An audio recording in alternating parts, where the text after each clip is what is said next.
So guys, in today's video, I'm going to show you a few replacement options for the stock cabin light in the Polo. The stock light with a halogen bulb is not really too practical, and it doesn't have any independent map lights, nor is it super bright to illuminate your cabin.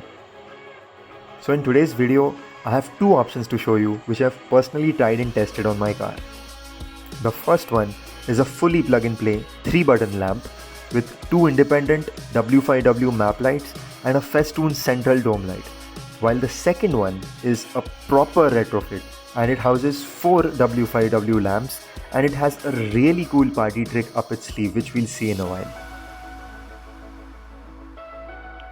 So to take out the stock lamp, first pry off the plastic diffuser and then you're free to access the two T20 Torx screws which hold this assembly onto the roof.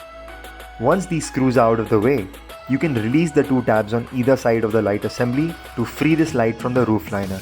Next, you need to take out the stock 3-pin electrical connector, and in my car it was there pretty tight, so I used a flathead screwdriver for some added leverage to pry the connector free.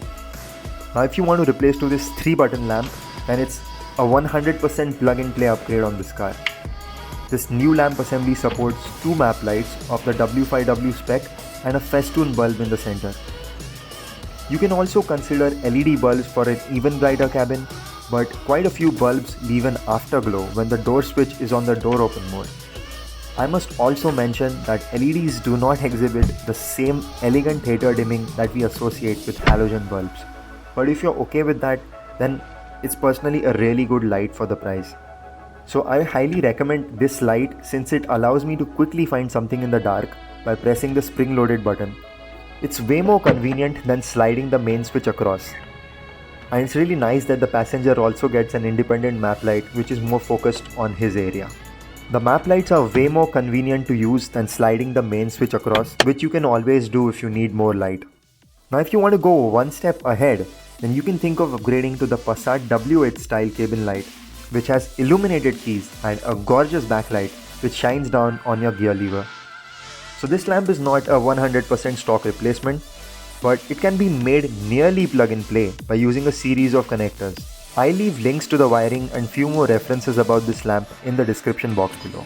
So to make this beautiful red light work just like it should, one pin from this light must be connected to the interior backlighting wire on your car. If you connect the backlight perfectly, then the ambient light should switch on and switch off with the interior lights. Now the only catch is that this lamp does not have any screw mounts for threading the original headliner screws. It attaches only via metal trim clips, and the outline of this assembly is frankly not perfect with respect to the roof liner of this car. So you have to flex or gently deform the headliner frame to make this lamp a tight fit in this car. This gap that you're seeing right now is before the lamp was snugly fit into the headliner. But once you do everything right, you will barely feel that this was a retrofit. So because of these two reasons, I would say it's a proper retrofit and not a straightforward stock replacement like the first lamp assembly I showed you. I'm presently using this lamp with 4 Philips LED bulbs with a 4000 Kelvin temperature, and I really like this color temperature. They are an expensive set of bulbs which I procured from Power Bulbs, but it feels really good to have a warm LED in the cabin as compared to the bluish 6000 Kelvin LED options out there. The red ambient light reminds me of my Jetta and definitely gives a very premium vibe on night drives. Additionally, both of these lamps have a grill to install roof-mounted microphones, which is also a really nice touch if you intend to upgrade to a better head unit like Composition Media or Discover Media, which need an external microphone.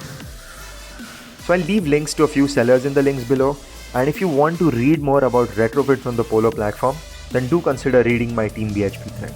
That's pretty much it for this video.